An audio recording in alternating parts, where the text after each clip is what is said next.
okay, goes to Russia to sit down with Vladimir Putin. Rob, did you find a shorter version of the clip of what Tucker says? If you can find a shorter version of it, the world lost their minds when this man announced that he's going to Russia to sit down with Tucker Carlson and to sit down with Vladimir Putin. The amount of reaction that people gave is absolutely wild. Let me read the Newsweek story. And some people don't even want him to come back to America, by the way. Here we go. Tucker Carlson could face sanctions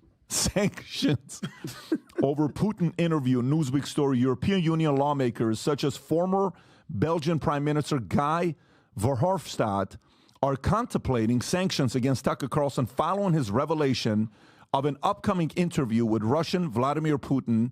He characterized Carlson as a mouthpiece for Putin and former President Donald Trump, advocating for potential travel bans within EU countries. Can you imagine this? That he cannot travel to EU countries. The EU's External Action Service, EAS, would require concrete evidence to present to the European Council for any sanctions against Carlson, a process that could be prolonged due to the balance of direct sanctioning authority for individual parliament members. Critics highlight concerns over Carlson's sympathetic portrayal of Russian policies and his platforming of Putin, accused of war crimes, suggesting that such actions could compromise journalistic integrity and warrant sanctions. Now, Rob, if we can play a part of the clip of what Tucker is saying while he's in Russia, go ahead and play this clip in and we'll react to it. And they do that mostly by omission. For example, since the day the war in Ukraine began, American media outlets have spoken to scores of people from Ukraine, and they've done scores of interviews with Ukrainian President Zelensky. We ourselves have put in a request for an interview with Zelensky, and we hope he accepts. But the interviews he's already done in the United States are not traditional interviews. They are fawning pep sessions specifically designed to amplify Zelensky's demand that the U.S. enter more deeply into a war in Eastern Europe and pay for it. That is not journalism. It is government propaganda. Propaganda of the ugliest kind, the kind that kills people. At the same time, our politicians and media outlets have been doing this, promoting a foreign leader like he's a new consumer brand. Not a single Western journalist has bothered to interview the president of the other country involved in this conflict, Vladimir Putin. Most Americans have no idea why Putin invaded Ukraine or what his goals are now. They've never heard his voice. That's wrong. Americans have a right to know all they can about a war they're implicated in, and we have the right to tell them about it because we are Americans too. Freedom of speech is our birthright. We were born with the right to say what we believe. That right cannot be taken away no matter who is in the White House. How do you debate that, right? But they're trying anyway. Okay, you can pause it right there. By the way, while you're seeing this, can you play the Hillary Clinton one? I just want to kind of give the contrast of what here's Hillary Clinton on, I believe it's MSNBC or NBC, whoever it is. Go ahead and play this real quick. Go for it. Is in Moscow right now interviewing Vladimir Putin. Right.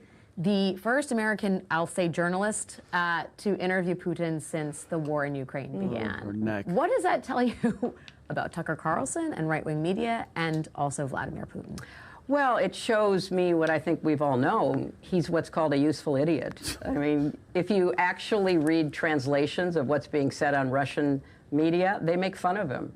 I mean, he's like a puppy dog. You know, he somehow has, after having been fired from so many outlets in the United States, I would not be surprised if he emerges with a contract with a Russian outlet because he is a useful idiot. He says things that are not true. He parrots Vladimir Putin's pack of lies about Ukraine. So I don't see why Putin wouldn't give him an interview. She wearing a straitjacket, Pat? She has buckles on her. Like what? So how do you process this, Tom? Where are you at with this here?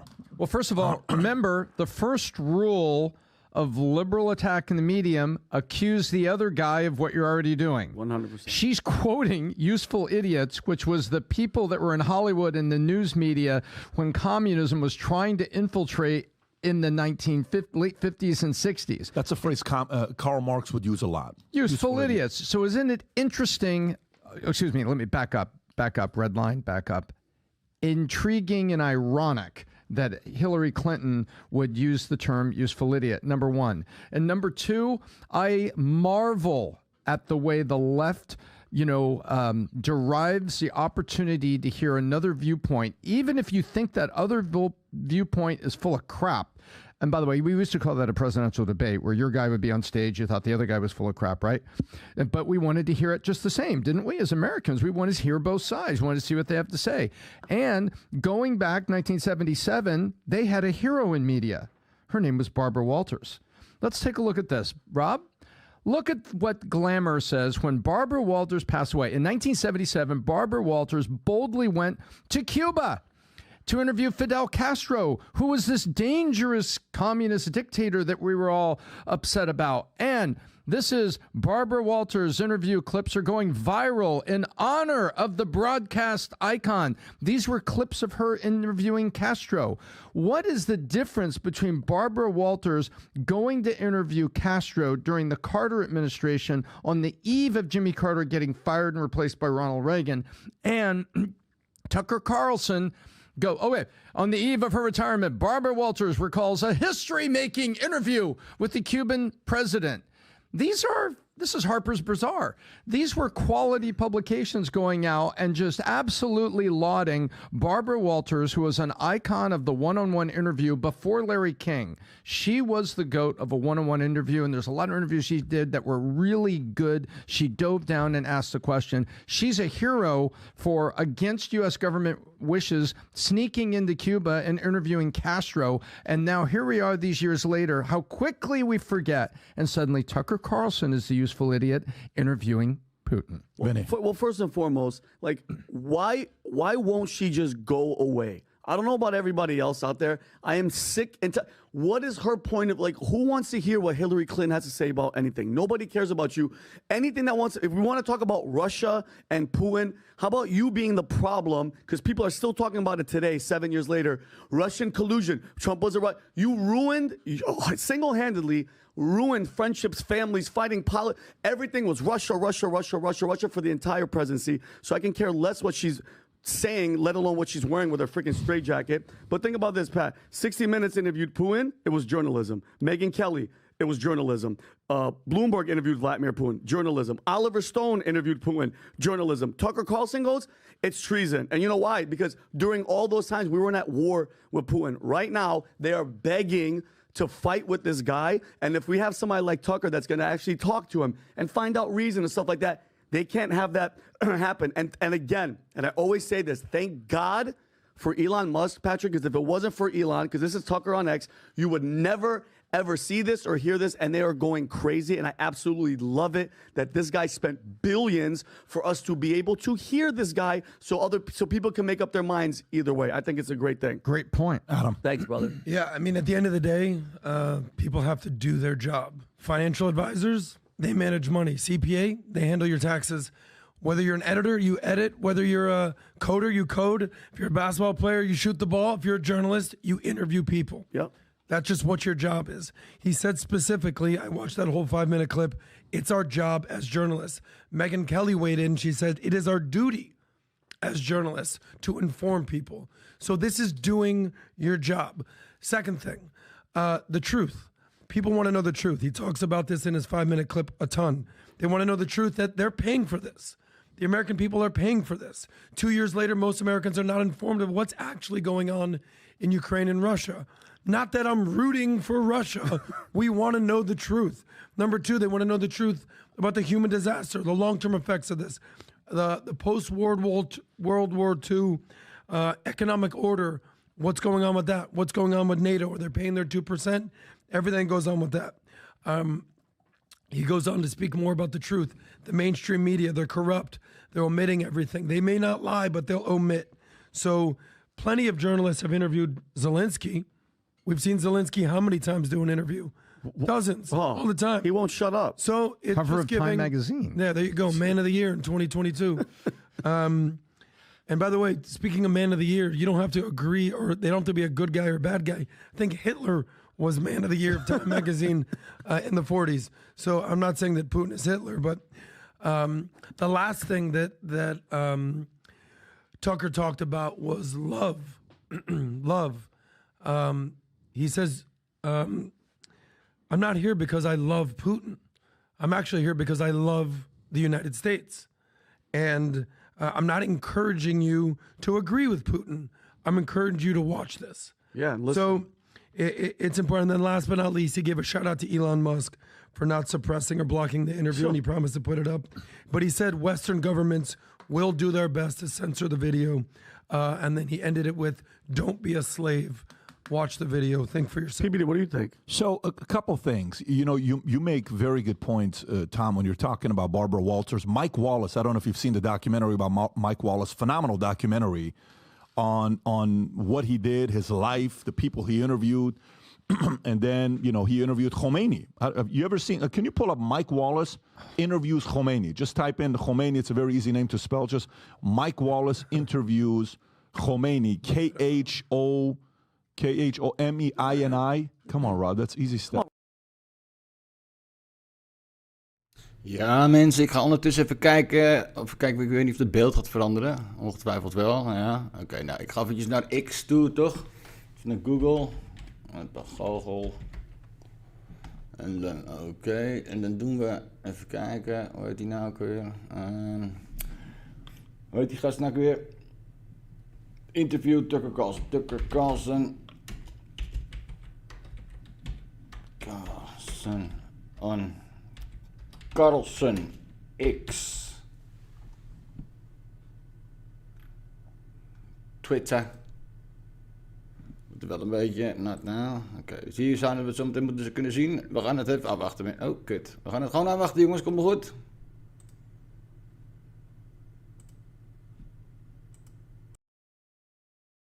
Said that, the one thing Hillary Clinton said where she's wrong, because she's just a lot of lip service. When you've had a career where the catalog is that big and you can draw lines that you just give lip service to, sometimes senior pastors do that. They no longer prepare for their speech. They're no longer prepared to preach because they've given 3,000 messages, right? So what do? You just give the same story of the same this and the same that, and then a new 32-year-old comes in, fires up the crowd as a new bunch. Your church goes fired up because you're just kind of saying the same thing. She doesn't know how the Russian people are reacting to it. Let me tell you, a guy who cannot stand Putin, a Russian man who can't stand Putin, cannot stand the fact that what he did to Zelvani, what was his name? What is the guy that was running against him? Alexei Navalny? Navalny, right. yeah. He's like, they wanted him to win. A guy that's pro-Navalny guy, a reporter, says, yeah, you know, he's probably going out there to do the interview with Putin because Putin's, Tucker is for Trump and Tucker is for this, and he's going to, and then the guy says, the interviewer asks him, so how is the Russian media treating Tucker being there? He says, I don't know why, but they're celebrating. They're loving Tucker. They're treating him so well. They're treating him royally. They're commenting on every single move he makes. He just bought this. He just went here. He just ate here. And they're celebrating the fact that a person from U.S. is coming to interview him, because one thing about many of the Russian people, they actually admire the American way because of capitalism and all this stuff. This is a guy that cannot stand Tucker, and this is a guy that cannot stand Putin. And then he says the following to hold Tucker accountable. He says, here's the thing. We're going to see if this is going to be a real interview or not. We're going to see if Tucker's going to ask about the journalist that Putin killed. We're going to see if he's going to ask about eliminating his opponents. We're going to see if Tucker asked a tough question. I think Megyn Kelly also said this when she was commenting. So listen. That is a concern. By the way, guys, here's how the market works. The market works in a following way. The other day, we uploaded a video on Entertainment Comedy, right? And, oh, my God, do we take it down? Look at the comments, all this. I said, no. I wanted to. Leave it. I said, leave all the videos. Why? Because our talent, we need to see that the audience hates it. Say it. And then we sit and we feel like shit and we improve, right? That's called capitalism. Sometimes you got to lose publicly and have that humiliating loss that destroys your ego, and you go home and you either become a little female dog, there's a word for it, I don't know what the word is, but or you come out and you do something about it, right? Yeah. You either become and say, this one. So for Tucker said something very interesting right there. He held himself accountable. You know what Tucker said? Tucker said something very powerful. And when you say something like that, that is revealing that you're going to do a tough interview. What did he say about Zelensky? What did he say about all the media outlets that interview Zelensky? What was the words he used? Propaganda? He says all they're doing is just doing basic, easy interviews and propaganda, right? Yeah. So guess what, Tucker? If you say something like that, you better do a tough interview with Putin because you can't say that and then not do that. Fully. So if he says that, that tells you he's asking the tough questions. Now, Putin's a what? Putin's a, at this phase, when you get to that point, you're a professional communicator. Of course. You've sat down with killers. You've sat down with people that want to take you out, KGB. You've sat down with bosses. You don't think that guy has done some heavyweight sit-downs where he knows? The guy understands optics. The guy understands eyeballs. The guy understands his own opponents internally, the people that hate him in Russia, the people that hate him in America. The guy understands election year 2024. The guy understands how much Biden's going to... The guy understands all of that because Putin is a gangster. Gangsters understand this stuff. His life has been on the line for many, many years. People internally wanted to kill this guy. Morning Joe, can you play this clip on what Morning Joe's reaction has been to this, by the way? Because, again, Karine Jean-Pierre was even asked about it. Watch this one here. Go for it, Rob. A Republican Party that is now doing Vladimir Putin's bidding. Donald Trump always did. Yeah. But the Republican Party now in the House is doing Vladimir Putin's bidding, and somebody that we know, that we used to know, going over, doing Vladimir Putin's bidding, attacking Western journalists, saying if only Western journalists would have come over here and tried to even report fairly on the war. Well, there have been Western journalists that have gone over and tried to report fairly on the war. And they're in jail. They're in gulags right now with the person because Vladimir Putin doesn't want willy Western journalists going over and asking honest questions, fair questions. He'll let puppets talk to him, but nobody else. You can pause it. Yeah, right he'll let there. us. Okay, by the way, good point. Yep. It's a good point that, you know, going out there asking questions. But now here's He the... has to ask about this guy, Evan Gershkovich. Let me ask you a question. Yeah. Would you consider Morning Joe a journalist? At this point, he's more of a pundit than a journalist. I think there. Was he at one point a journalist? No, he was a congressman. I think he.